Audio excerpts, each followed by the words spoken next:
Hello and welcome. First of all, I'd like to thank the library for having me here tonight. But just as important, all of you who are brave enough to show up to talk about Minnesota Lumberjacks and Legends and Lore, all these weird creatures here in the safety of the public library.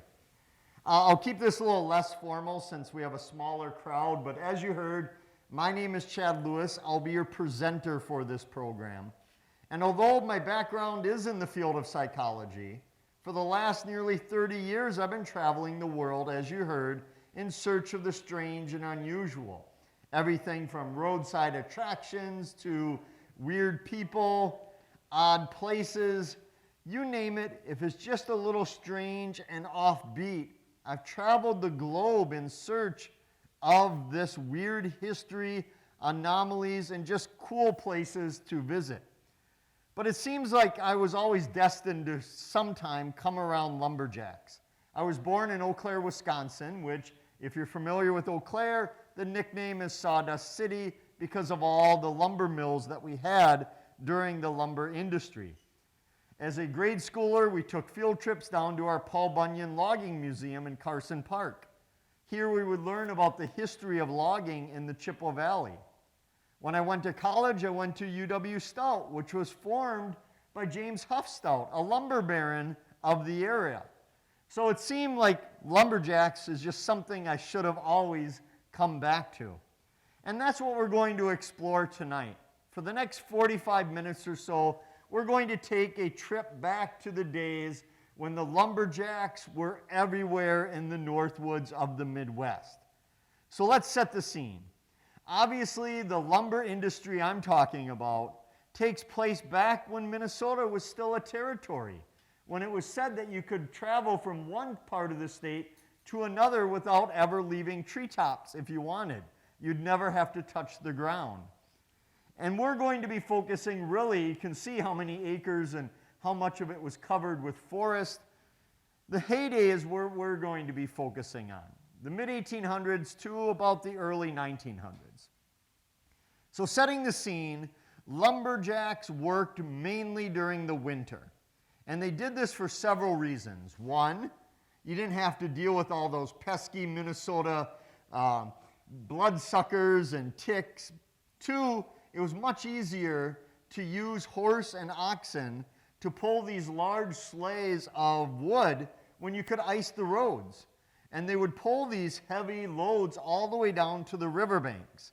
And they would store them there until spring came, and the winter snow melt would rise the river so much you could put the logs in and send them down to all of the lumber towns with the mills all along the rivers throughout the entire state. Another reason it was done in the winter is that many of the lumberjacks were farmers. They would farm all season long, and then they'd leave behind the farm, their friends, their family, their loved ones, and they'd head up to the Northwoods, to the lumber camps, work all season, hopefully save enough to come back, buy more land, save the family farm, buy some livestock, etc. And they would make it up to the lumber camps. Now, the lumber camps were built specifically to last a year, maybe 2 seasons if there were a lot of trees around. They were built close to the river, but also close to where the logging needed to be done. They mainly consisted of several buildings. One would be the bunkhouse. This is where all the lumberjacks spent their time when they weren't working. Not very luxurious. You probably wouldn't like staying there. And it was dorm style. They all had a little bunk on the side of the house where at night after working they'd come back and maybe read, but most likely they'd engage in storytelling as they smoked their pipes, chewed their tobacco. I'd love to just stick my head, go back in history and put my head in one of these buildings, but keep in mind, they usually didn't have any windows for ventilation. Imagine 36 men who haven't bathed in weeks, drying out their wool clothing on the fire, spitting tobacco and smoking their pipes. Imagine the smell that must have been in there, not to mention the bed bugs, the fleas, and the other things. Then they also had the cook shanty. This is where the men went to eat usually breakfast and supper. Most of the time lunch was brought out on site because it would take too long to come back. And they went to the cook shanty to eat and only eat. In fact, at many lumber camps, you were not allowed to talk during breakfast. Because if you were talking, you weren't eating. And if you weren't eating, you wouldn't have enough energy to make it through the brutal days. And the most important person at a lumber camp, believe it or not, was the cook. Lumberjacks would leave to another operation, regardless of the cleanliness of the camp, regardless of the pay, the working conditions. Those were all secondary options. If you had a good cook, you could attract the best lumberjacks. They would come specifically for the food. That's how important it was for them. And they'd have all kinds of stuff for breakfast. Everything from pancakes to coffee, tea, and donuts galore. In fact, the reason why they gave them so many donuts is they were cheap to produce. A lot cheaper to make than a lot of your animal products, your meats. Here's a sample logging menu from 1917. You can see it has all the favorites of today's kids: codfish cakes, liver and onions, and on, of all of these cornmeal muffins, molasses cookies, and the like. But they needed this food for the work, and the work was brutal. They worked 6 days a week at most camps, with Sundays being your day off. That was a day you were expected to mend your clothing, get all your tools in order, and if you hadn't bathed in a few weeks, you could boil your clothes if you were really ambitious, which most of them didn't go through the process of doing. If there were any visitors allowed at the camp, most of them there weren't, they would come on a Sunday, and they were usually the family of the head honchos. They were the only ones who could afford to come up there, and they would see how the rest of the lumberjacks lived. Regular everyday lumberjacks, their family wouldn't visit. Even for Christmas, they would stay at the lumber camp throughout the entire month. And the lumberjacks would work from what they called can't see to can't see. They'd be up and in the woods before the sun came up, and they wouldn't get back to the bunkhouse until after the sun went down. So they called their workday can't see to can't see. In fact, they would announce it in the morning: daylight in the swamp, time to get up and get out to the site after you had your breakfast. And the lumberjacks operated on two main things that kept them going: coffee and tobacco. And they used plenty of it to keep that brutal schedule going. And the lumber camps were way ahead of their time. They had an equal pay for equal work. No matter what country you came from, no matter what religion you subscribed to, your skin color, your language, if you could do the same job, you'd get paid as much as the next guy. Which is why there were so many Native American lumberjacks. A lot of the lumber industry was using reservation land. You had African American lumberjacks. And you had tons of immigrants that came over specifically to work in the lumber camps. The old joke was that there were so many immigrants in the lumber camp that at night you could hear snoring in 10 different languages. That's how many immigrants had come over. And when we think of these lumberjacks, we often think of what we consider to be the iconic lumberjack, the big, strong, sturdy guy you wouldn't think would get spooked by anything, heavily muscled. When in fact, during this time period, the average height of an American male was only 5 feet 6 inches.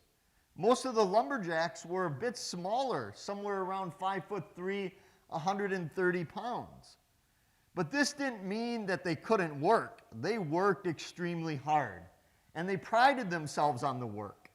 Lumber camps had all kinds of contests of who could produce the most lumber per day, per week, per month, per season. Not for a bonus, not for any money, just for bragging rights that you were a better lumberjack than the person sleeping next to you.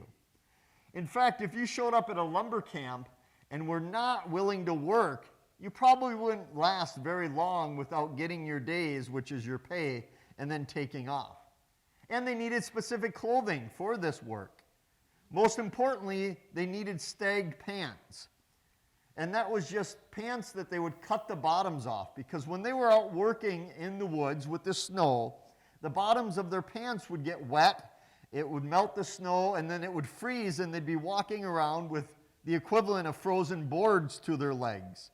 So they cut their pants, what we would consider high waters, so they didn't have to deal with the icy bottoms of them. Most of their clothing was looking at function rather than fashion, and they were at the mercy of the camp store. Hopefully, the camp store had something that wasn't too big or too small for them, and that it would fit. All of their purchases through the season was done at the camp store. It was run by the owners of the logging camp, and they usually did it as no money. They didn't make any money off the lumberjacks. You'd go in and say what you needed, and they'd write it down, and then at the end of the season, they'd minus that from your wages, credit. It's not like it is today where we have hundreds of clothing options. They simply had whatever the store gave them. And again, the stores were usually pretty honest. They weren't trying to gouge the lumberjacks. Most lumberjacks had to keep their turkey with them, which was their backpack. This is where all their materials were gathered, usually their clothing. In case they wanted to get up and leave to another operation, they'd be ready to go. Many of them used it as their pillow as well, so it had a double purpose at the time. Most of the lumber camps liked using horses. They could pull a lot of weight, but instead of using the oxen, horses needed a lot of tending to. They needed grooming, they needed a special diet, they needed care.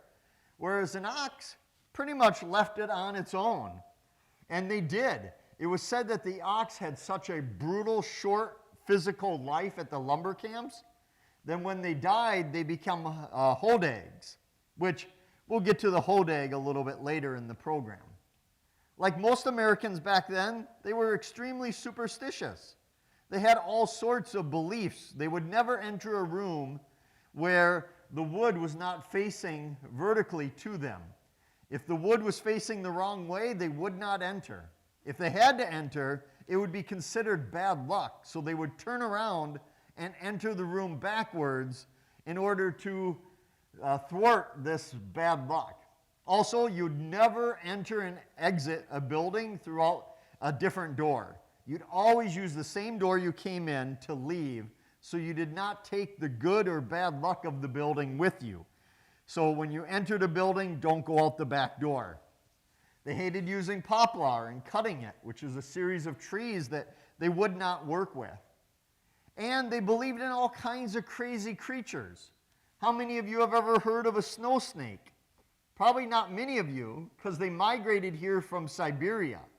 And they're white and they hibernate all year except after the first snow. And when the first snow, they come out and they camouflage in the snow so you can't see them. The lumberjack legend was that if they bit you, you would die. But not from the venom. You would freeze to death being bitten by a snow snake. But luckily, they had a cure. They had an antidote. And surprisingly, that antidote was whiskey. Most lumber camps did not allow spirits on the lumber area. So I don't know if they made an exception for a bite from a snow snake. Several newspapers claim that in order to make sure that you would survive, you'd have to drink enough whiskey until you were falling off the bar stool. Then you'd be safe from the bite from the snow snake. They also believed in wet clothing was good down by the water. When they got wet with the ice cold melting snow water, instead of changing, they felt that it was better to let it dry right on your body, that it was healthier. They also had a superstition about rabbits. That if you saw a rabbit, you'd have to say something nice to it. That if you were mean to it, it meant you'd be cursed with bad luck until the day you died. So they would go out and see a rabbit and say, "Have a good day, bunny." I don't know if the same thing pertained to all the jackalopes that were wandering all over. Many of the lumberjacks swore that at night when they were around the bunk camp, they would hear the jackalopes singing along to their songs. Or in the day, they would hum along with the buzzing of the saws and the hitting of the axes. Much like out west, where the cowboys sitting around the fires, the ranchers, would claim that just on the distance, the jackalope would gather and harmonize with them as they sang their old songs, Get Along, Little Doggy, and the like. They also believed there were weird mist and lights out there, whether they called them Willow of the Wisp, spook lights, swamp gas, fairy fire, you name it. They believed that these weird lights were traveling the woods. And it was the most dangerous job in America. As you can imagine, when you're swinging heavy equipment around and you're dealing with 1,000-pound trees falling everywhere, that it would be a dangerous job. Many lumberjacks lost their lives working in the lumber camps. If they were lucky, they would get a burial inside of a barrel, or they'd put together a couple pieces of tree as a makeshift coffin and bury them. Remember, many lumberjacks, most people might not have even known their real name. They might have been known as West Side Mike or Madison Bill. They wouldn't have been known by their full name, so their family could not be contacted. When lumberjacks drowned, which they often did during the running of the logs, their boots were pulled off of the body and nailed to a tree to signify that a lumberjack had died in that area. So if you're ever out hiking and you see some boots nailed to a tree, it could be that a lumberjack lost his life at that very spot. Pardon? Those are brand new boots. Oh yeah, those are good boots. That's lumberjack must have just got them from the camp store. But by far, obviously, the most infamous and famous legend of a lumberjack is that of Paul Bunyan. Now, keep in mind, you people of Minnesota claim to be the birthplace of Paul Bunyan. But before you get too excited, so do the states of Wisconsin, Maine, Michigan, Vermont, California, country of Canada. What we do know so far about Paul Bunyan is that the oral tales of Paul seem to have originated in a lumber camp north of Tomahawk, Wisconsin, in the winter of around 1885. That's when they first believe the stories of Paul started circulating. So Wisconsin claims to be the birthplace of the oral tale of Paul Bunyan. But the first written account came in a Minnesota newspaper in 1904 in the Duluth News Tribune. So I guess Minnesota does lay claim to the first written report of Paul Bunyan. But Paul Bunyan back then, he didn't look like we think he looks today. In fact, Paul Bunyan was much different in the early days. How different? Well, maybe I better let you just take a look. Welcome, Paul Bunyan. A little bit different than we think of him today. He was more of a caveman, this wild, prehistoric monster of the woods.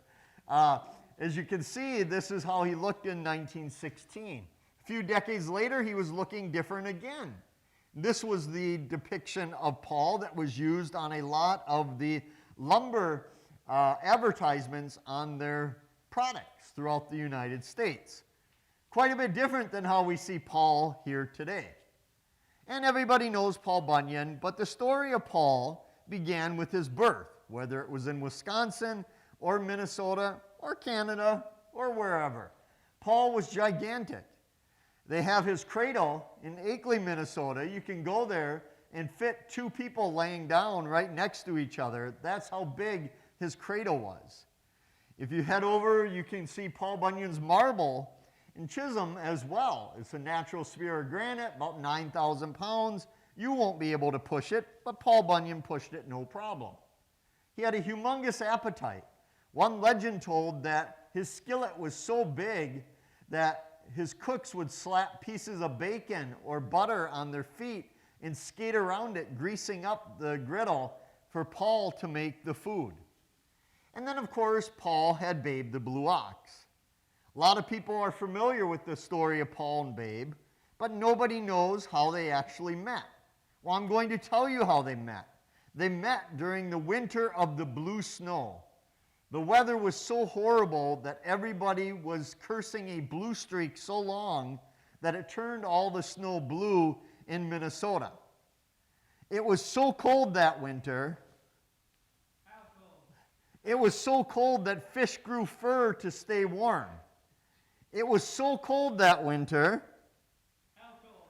It was so cold that at night your words would freeze in the air. You'd have to wait until morning for them to thaw out to hear what anybody was talking about. That's how cold it was. It was so cold that they made it 2 winters that season as they recorded it. And that's when Paul found Babe in the snow, the blue snow, which had turned Babe blue.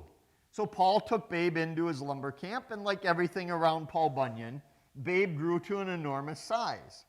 They spent much of their adult lives together. Eventually, Babe would marry Bessie the Yeller Cow later in his life, and Paul and Babe made their way throughout the Midwest. Here in Minnesota, you owe a lot of your state to Paul Bunyan. Paul and Babe were responsible for your more than 10,000 lakes. Their footprints made all the lakes in the state. You don't believe me? You think I'm spinning a yarn? Well, I have proof, photographic proof. How do you explain Lake Bemidji being in the footprint of Paul Bunyan as he walked through? There you can see, without a doubt, there's Paul Bunyan walking through Minnesota. And you had all kinds of memorials to Paul. The old Kohl's store in Baxter used to have these giant boots, but now they have the footprints of Paul in the area. They did it in Pine River. They had a tribute for the old boots when a tornado took out. Paul was an avid outdoorsman. He loved to hunt and fish, which made him a perfect resident of Minnesota. And there's a lot of evidence of what he captured and caught. If you head to Rush City, you'll see his walleye there, 2,000 pounds. It's a statue of it. If you go to Pequot Lakes, you can see the bobber that Paul used on his fishing expeditions. You can see the anchor he used on his boat in Ortonville, Minnesota. You can see either Paul's cup or his flashlight up in Brainerd, Minnesota. He even had a wife from Minnesota. In Hackensack, they have a statue of her as a roadside attraction, his sweetheart there. And Paul was very clever.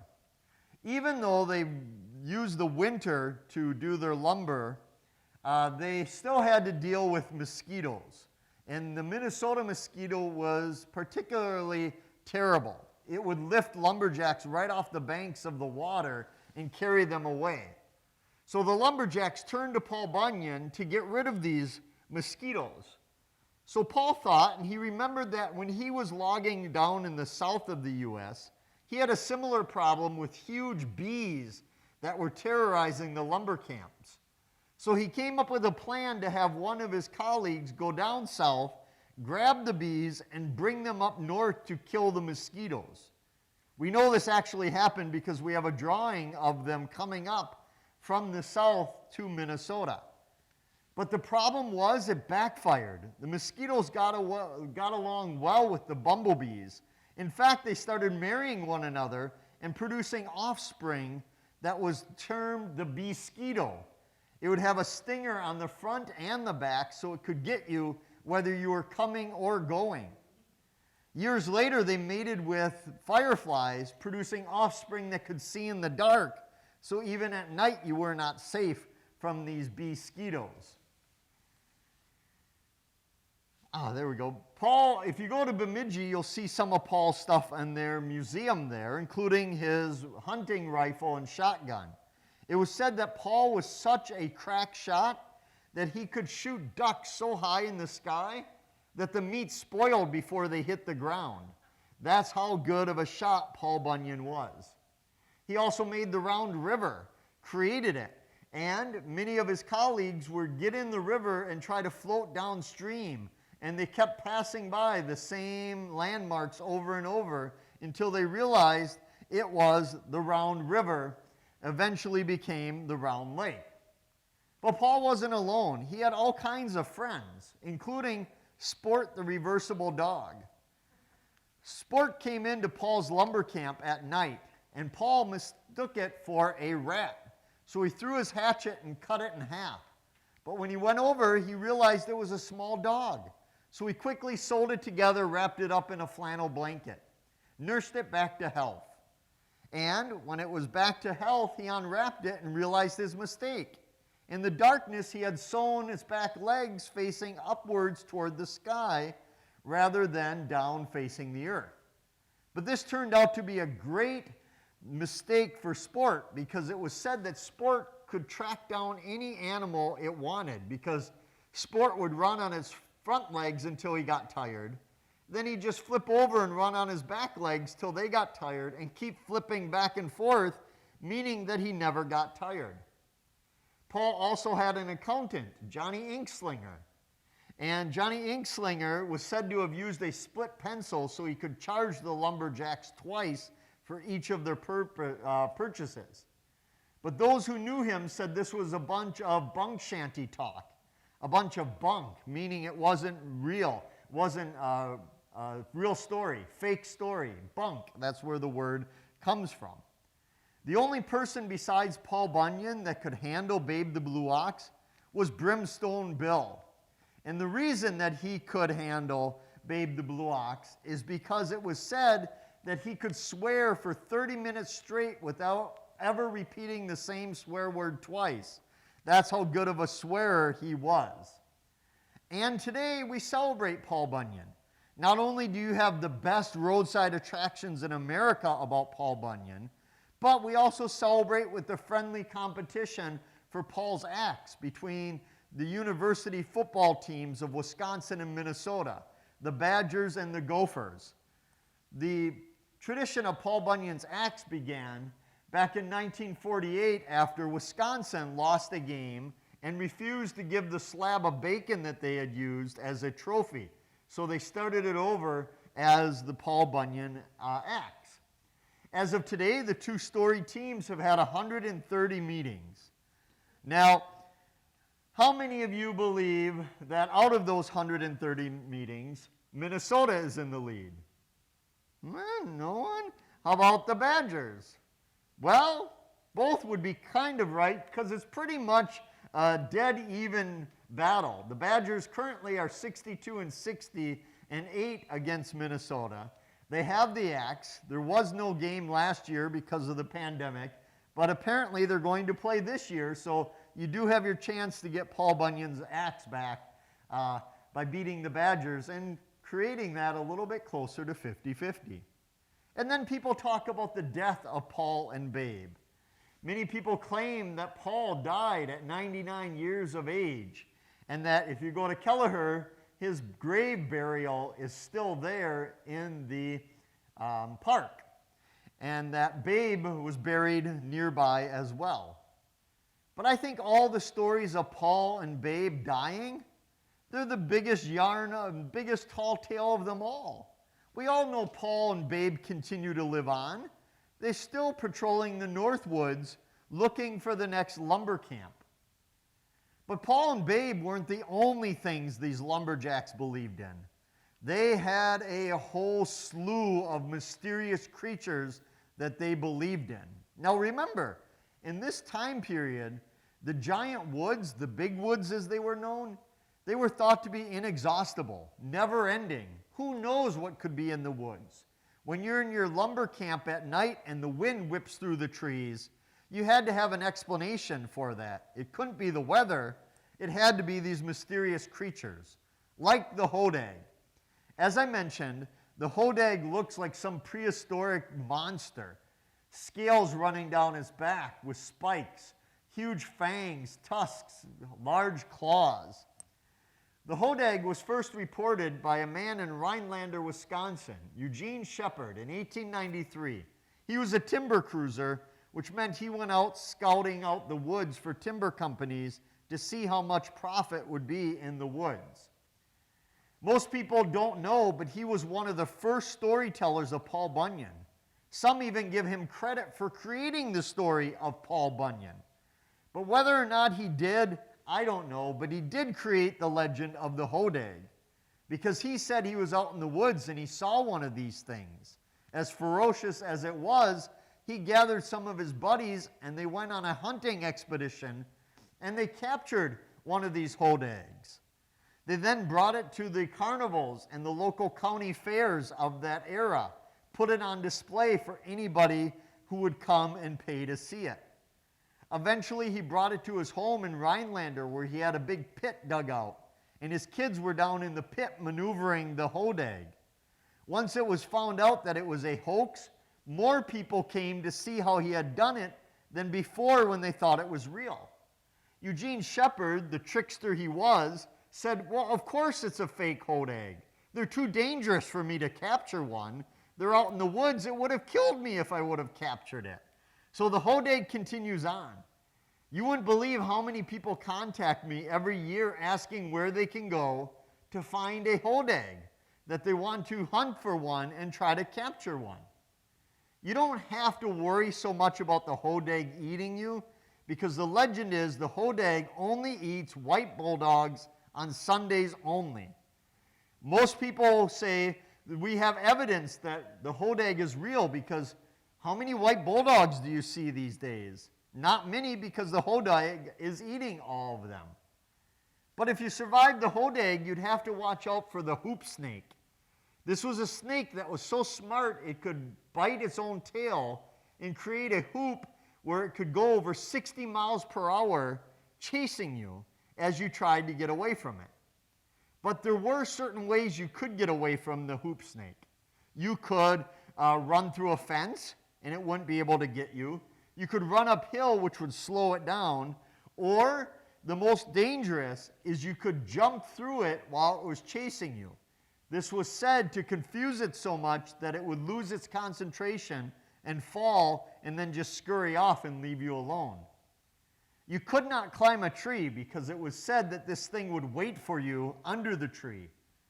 Many men coming home from the bar claimed that they had been treed by a hoop snake, and that's why they were late coming home to their family. It wasn't that they spent more time at the saloon, it was because of that dreaded hoop snake. Or what about a dog in the lumber camps? You would think having a dog or two would be a great benefit to the lumber camps, but not the Axehandle Hound. It was too expensive to feed. The only thing it ate were the axe handles left outside by a careless lumberjack, and it would eat them, and the lumberjack would have to purchase another one from the camp store. It was said that one Axehandle Hound, which looked exactly like an axe handle, could close down a lumber camp because that's how much wood it would eat during the season. So I've talked about these creatures throughout the Midwest, and without a doubt, the most popular creature that people seem to be drawn to is this creature, the hoogag. If you had to compare it to something, you'd compare it to a moose or Snuffleupagus from Sesame Street. It's a giant moose-like creature with its mouth and lips that hang down to the forest floor. Its legs are locked. It has no knees, so it cannot lie down on the ground at all. It has to step its way through in loud, crunching, marching throughout the woods. Since it can't go down on the ground to sleep, it has to sleep by bracing itself up against a tree where it would sleep all night. Hunters discovered that it liked to brace itself on the north-facing side of a tree. So what they would do, instead of try to track these things down and hunt them, they would simply saw a lot of the trees halfway through. So when the hoogag came, braced its weight up against it, it would fall over and it wouldn't be able to get up and you could hunt it. Plus, it served you twice because it knocked a tree over for you. You didn't have to cut it all the way through. You only had to cut it halfway. It was said to be dim-witted, low intelligence, and very safe. It was said that they would make great pets if you could catch one. But some of these animals did not like humans. And the reason is that back then, the lumber industry was not like it is today. They didn't think about replanting. They didn't think about saving some of the trees and the forest. They clear-cut everything, sold the land to some sucker who bought it as farmland and was going to dynamite the thousands of stumps there. And they moved on to the next forest. A lot of the animals were resentful of this, including the agropelter. It looked like a monkey sort of creature that would sit in the top of trees, waiting. It hated the fact that humans were destroying its habitat. So it waited up in the tree on the top. And when unsuspecting hikers, joggers, or lumberjacks moved by, all focusing on the ground to make sure they didn't trip, the agropelter would simply smash them in the head and they would pass on as revenge for taking their land. At night, when you were in the lumber camp in the bunkhouse and you heard the storms busting up trees, that wasn't the storm doing the damage. That was evidence that you had a splinter cat on the loose. These were large cougar-sized animals that would hunt for bees in hollow trees. So they would position themselves in a tree, jump out of the tree, and smash their anvil-like head into the nearby tree, looking for the bees, or raccoons if they couldn't find any bees. But they too were said to be very low intelligence and often mistook lumberjacks for trees, which is why lumberjacks, every year, the last thing some of them saw was the splinter cat coming toward them, smashing them in the chest. This next creature I'm going to tell you about is one you might hear it, you might sense it, you might smell it, but you'll probably never see it because it's called the hide behind. And just like its name implies, it hides behind you on a rock, a tree, a leaf, whatever it can. If you're standing in the woods, you can be guaranteed that the hide behind is right behind you. If you were to spin 180 degrees, the hide behind would still be directly behind you. It was said that these things were so good at hiding that they could hide behind themselves. That's how good of a hider they were. And then they'd sneak up behind you, drag you off to their lair where you'd never be seen or heard from again.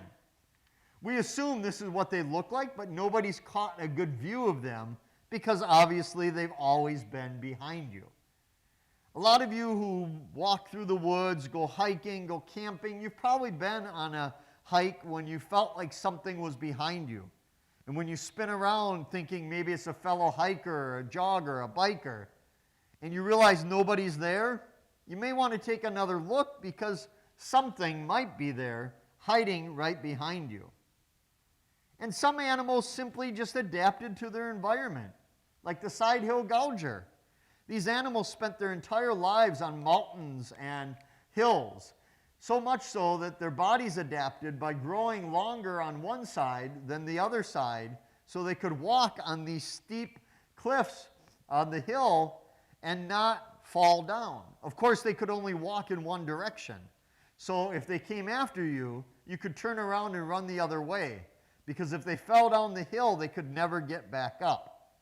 Some researchers believe that there are two species of side-hill gougers, one that move clockwise and ones that walk counterclockwise. Obviously, the two can never mate, so the species will remain separate until the end of time. During the lumber camps, one of the favorite treats of lumberjacks during that era were prunes, pitted prunes. And they had to get rid of the pit, so wheelbarrow after wheelbarrow of these pits were brought out to the woods and dumped. Eventually, the chipmunks got a taste for these prune nuts, the pits, and they started eating them, making them grow to an enormous size. They were called the camp chipmunk. They got so big they would eat the bear and the moose and the elk in the area. Eventually, they had to have a hunting season for these chipmunks to wipe them out so they would not disrupt the balance, the delicate balance of the Northwoods. But as I'm talking about lumberjacks, many believe that the era of the lumberjack is over. It's gone. It will never return. And I agree. The lumber industry today is much different. You have crews using a lot of machinery. They don't live on site. They go there. They work 2 or 3 at a time. They're at home at night. They're not leaving their family for months on end. They're not heading up to the wilds of the North and living with hundreds of other men at these lumber camps. So the culture, that all is gone. even though lumber industry is still going strong here in the United States. And the stories they told, they weren't told to you like I spun yarns tonight. Often somebody would start a story and then someone would interject saying, you got it wrong. I actually lumber camped with Paul Bunyan up on the Onion River, and this is how it really happened. So they were always told different every single time. They were embellished more, and these were master storytellers.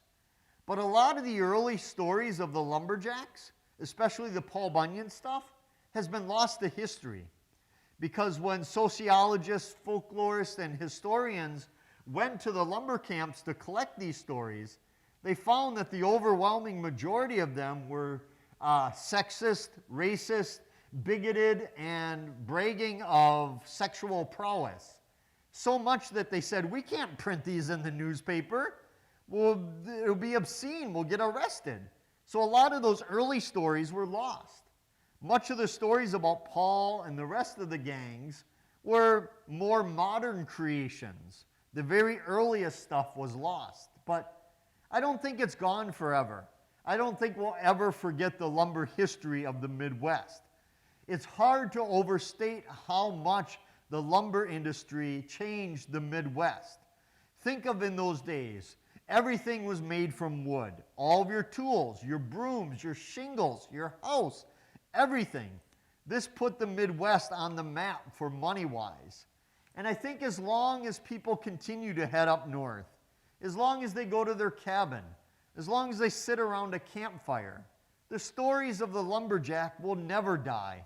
They will continue on forever and ever. And with that, I wanted to save the last 10 minutes or so that we have for any questions, comments, or stories that any of you might have. If you want more information, my website has more than you could ever want or need.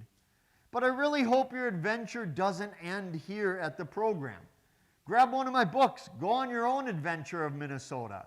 And when you do, I think you'll discover that you live in one heck of a weird state. And I mean that in a good way. You're going to see things you've never seen. You'll meet some odd people. And along the way, you might just discover that the weirdest thing out there is often yourself. So with that, I'll open it up for any questions, comments, or stories. Otherwise, you let me off the hook way easy tonight. Oh, a lot of the old animals were done by William Cox, and he was a Minnesota forester in the early 1900s. And 1914, I believe, he put out a book about the fearsome creatures of the lumber woods. And that became the Bible for most of these creatures. The rest, had an artist do like that one, and the hoogag one, and the hoop snake. A colleague of mine did all these. And there have been many books done on the creatures. As of today, I've discovered that there were well over 100 different creatures they believed in, which is just mind-boggling. But remember, you're in the woods and you're trying to scare the greenhorns, the rookies that come in. So that can't just be, a blizzard batting the doors. It has to be the hoogag knocking over trees. And they tried to scare them and initiate them. And there are several books just on the creatures that you can find quite a bit. Yeah, but a Minnesota forester was the start of it. And he was a real forester, and he claimed that, he had seen the hodag and all these other creatures. So, and Rhinelander, Wisconsin still celebrates the hodag. They have statues of it everywhere. Their local sports teams are called the hodags. They have a hodag music festival, and yeah. And like I said, here in Minnesota, I'm from Wisconsin, and you have by far have the best roadside attractions dealing with Paul Bunyan from anywhere in the U.S. Even Vermont doesn't touch it. Wisconsin doesn't. Just great. You can spend an entire summer going to the huge Paul Bunyan statues in the state. And it's always increasing. As more and more people embrace this culture and this history, you get more roadside attractions. So. Anything else? Any other questions or comments? Have you ever been to the Lost 40? Yes. Okay.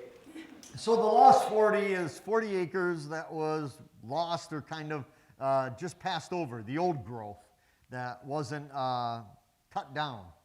What was the story behind it? Yeah, well, some of the stories were that I always heard, these old timers would tell it, is that one, the lumberjacks thought it was on someone else's property. Some said that it was on a pyramid at that time, so you couldn't cut it, you could only cut the bottom. But other people claimed that it was a drunken mistake, and what did you hear of it? Well, I had heard that some surveyors that were plotting the land for the lumber companies, the barons, there was a blizzard or something coming in, and to speed it up, they just put a lake, and then nobody put a bid on, and then it wound up being 40 acres that never got harvested. Yeah. And so you really have what is Minnesota 150 years ago. Yes. I hadn't heard that version. That's really cool. And that's the best thing, is you get all these versions of these stories, but regardless, it was just kind of there. And you're right, it's almost a time portal that you can go back and see what the woods would have been like so long ago. At the state fair, they have a huge statue of Paul Bunyan, and big wool shirt and big boots, and yeah, it was in the, I think the ecological building next to where the Swedish coffee vendors are. Yeah, it's really quite a display. And where do they have the lumberjack place you can go and eat the big pancakes they've got? Sure. We have two of them in Wisconsin. We have one in Wisconsin Dells, Paul Bunyan's shanty, and one in Minocqua in the north, both touristy areas. In Minnesota, I'm sure they have Paul Bunyan restaurants too. Big pancakes. Yeah, and the two in Wisconsin are all you can eat. They just keep bringing you stuff, including donuts. So whenever I do my program in Wisconsin, I tell kids that when you go there and have breakfast and all you eat is donuts, tell your family you're living history. You're not just eating bad, you're living and embracing the culture of the lumberjack. So, if there are no other questions, I will stick around if you want to tell me a story in private or ask a question. But again, I want to thank the library for putting this together. It's very rare you can come to a program like this at no cost. You can check out a wealth of information. So if you like programs like this, let them know so you get more of these. If you didn't like tonight's program, let them know so you get fewer of these. But either way, they put a ton of work into getting me here tonight, and they should be applauded, and thank you all for coming.